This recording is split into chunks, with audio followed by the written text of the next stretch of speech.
Okay, I am in the gym. एक saying थी कि सरकार कोई भी बनाए, सिस्टम हमारा रहेगा.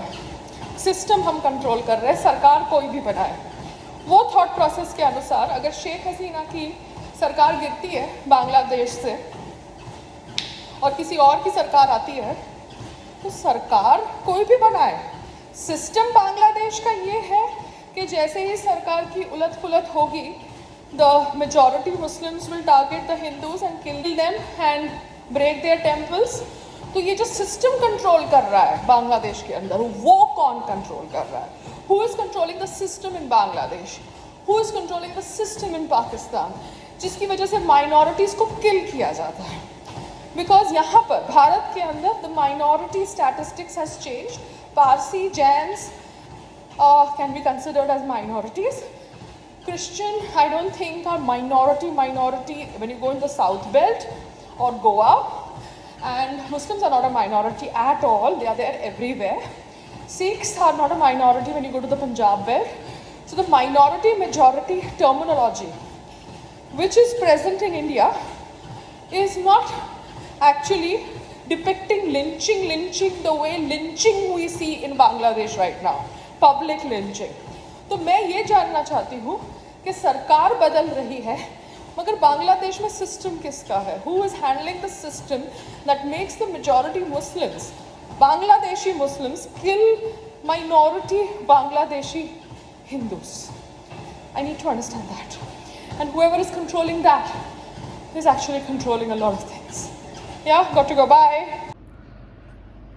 बिकॉज बांग्लादेश के अंदर जिस प्रकार से हिंदूज़ को अटैक किया जा रहा है, जिस प्रकार से मंदिर तोड़े जा रहे हैं, I think it is not imaginary, it is happening in reality. Why is this happening in the first place? Are the majority Bangladeshi Muslims so much against the minority Bangladeshi Hindus? Why are they attacking them? For what? सरकार बदल रही है ना, आप आम आदमी हो ना, आप तो एक दूसरे के साथ पड़ोसियों की तरह रह रहे हो ना. आपको एक दूसरे से क्या गिले शिकवे? आप क्यों दूसरे धर्म की औरतों को रेप कर रहे हो? वो है तो आपके देश की ही बेटी ना. But that thought process which is happening right now in Bangladesh, the same thought process happened in partition time. Partition हुआ, मेरी नानी, उनका परिवार पाकिस्तान से भाग कर आया, बीच में लोग अटैक किए गए, there was so much of death, violence, everything. सरकार बदली, there was transfer of power, the Britishers went, Nehru ji formed the government with the blessings of Mahatma Gandhi ji, Sardar Patel ji was there. सरकारें बदल रही थी, ट्रांसफर ऑफ पावर हो रहा था, मगर पार्टीशन के टाइम पे क्यों खून खराबा हुआ? Why were the Hindus killing the Muslims and the Muslims killing the Hindus? Why were people, human beings, Bharatiyas doing that? आपको बोला कि आप इस जगह रहो, आपको बोला आप उस जगह रहो, मगर आप जगह के लिए लड़ रहे थे. और अगर आप जगह के लिए लड़ रहे थे तो आप एक दूसरे को मार क्यों रहे थे? आप एक दूसरे का रेप क्यों कर रहे थे? That thought process needs to be attended. Because यहाँ पर जगह ना आप ऊपर लेके जाने वाले हो, ना मैं ऊपर लेके जाने वाली हूँ, ना कोई और ऊपर लेके जाने वाला है. ना वो इंसान जो 1947 में पाकिस्तान से भाग के भारत आया, वो अपनी जगह ऊपर लेके जाने वाला है, ना 1971 में जो इंसान यहाँ से बांग्लादेश गया वो अपनी जगह ऊपर लेके जाने वाला है. तो आप एक दूसरे को काट रहे, मार रहे क्यों है? आपको किसी का धर्म नहीं पसंद, ठीक है, वो उसका धर्म है, उसको फॉलो करने दो. आप अपना धर्म फॉलो करो, है ना. आपको किसी का धर्म नहीं पसंद तो वो उसका धर्म है, एज लॉन्ग एज उसका धर्म फॉलो करने का तरीका आपको परेशान नहीं कर रहा है. You should not bother what that person does, because that person is a citizen of the same country of which you are a citizen. सरकार बदल रही है ना, ट्रांसफर ऑफ पावर 1947 में भी हुआ, फिर भी there was bloodshed during partition when human beings who were Bharatiyas before the partition were traveling from Pakistan to India or from India to Pakistan. Similar is the case that's happening in Bangladesh. There is transfer of power. वो बांग्लादेश जिसको 1971 में हमने help किया बनने के लिए, वो बांग्लादेश के अंदर वही बांग्लादेशी लोग एक दूसरे को काट रहे, मार रहे, जो एक दूसरे से थोड़े अलग है. क्यों? क्योंकि उनका रिलीजन फॉलो करने का तरीका अलग है, मगर है तो वो सब एक ही देश के ना. वो देश जो भारत का देश था. Obviously we have seen a lot of discussion about Rohingyanas and them running away from Myanmar and coming into Bharat through Bangladesh. We have heard the entire storyboard about Rohingyanas. But Myanmar कब भारत का part था? वो तो इतिहास का बहुत पहले का पहलू है. अब ऐसे बात करेंगे तो अफगानिस्तान भी भारत का पार्ट था. But I am talking about the system that is killing each other because you are different worshippers of religion. ठीक है? That needs to be understood.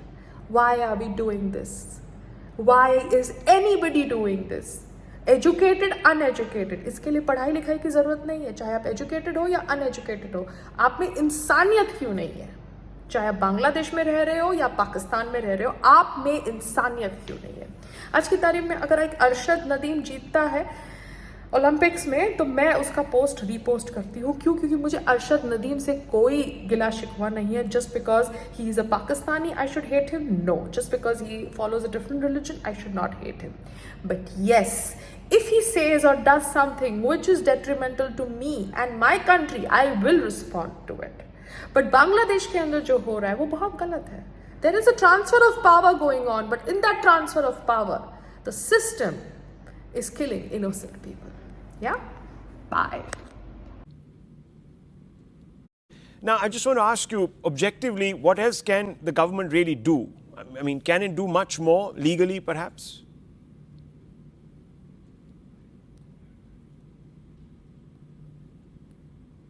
I do not claim to be an expert on geopolitics, but allow me to say this. Considering that we have been told consistently, and I think there's an element of truth to it, that the government of the last 10 years has managed to shore up the reputation of Bharat in the international arena and has managed to gain a certain degree of clout, both in the Middle East and outside. I would assume that this is precisely the kind of situation that goodwill would be drawn into for the benefit of the Hindu community.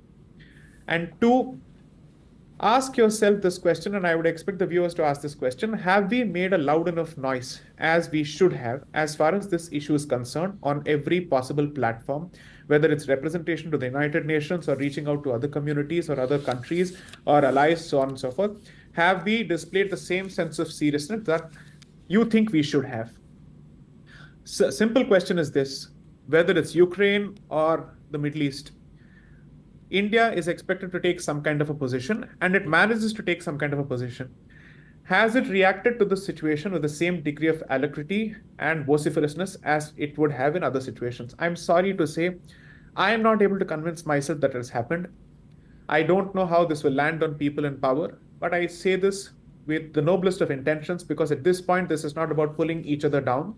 This is about asking the simple question: is everybody doing what they can within the limits of their positions to find a way to address the problem, to vocalize the problem, to bring it to the world's attention, so that there is some kind of international pressure that is brought to bear on the dispensation currently in Bangladesh to address this problem? That's the only question that I'm asking. So I'm not interested in a blame game. I'm trying to find a solution within my limited means as a nobody. That's my answer. Okay, let me just ask you, historically, Hindu phobia, Hindu misia, call it what you want to, has not been given attention it deserves in the enlightened West. Why is this so, J. Deepak? For a particular sentiment to gain popularity or to find mainstream traction, the first investment is always in the conceptual understanding of it. This is not academic. This is not something that has no bearing with reality or real politics. Understand how the left operates. Every problem is given a certain theoretical core or kernel around which they develop the rest of the strategy. That requires intellectual investment. That requires academic investment. That requires policy investment. That requires a significant amount of writing and research and whatnot on a regular basis. If you do not put any kind of faith and investment when it comes to these kind of pursuits, which ultimately have a bearing in the long run, because narrative is not done overnight. Just as Rome is not built overnight or was not built overnight, narrative is not built overnight. Soft power is not built overnight. This is the kind of situation where your soft power should have kicked in. It's not about Bollywood, it's not about Basmati, it's not about Taj Mahal, for God's sakes. It is about getting people to speak for you and to stand up for you when it matters. So that is the true test of soft power. That hasn't happened yet. I am not surprised at the kind of support that you've got from the Jewish community in general and the Israelis in general, because that is to be expected.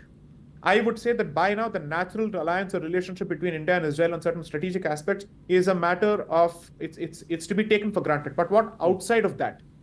Your soft power needs to make its presence felt outside your immediate zones of comfort.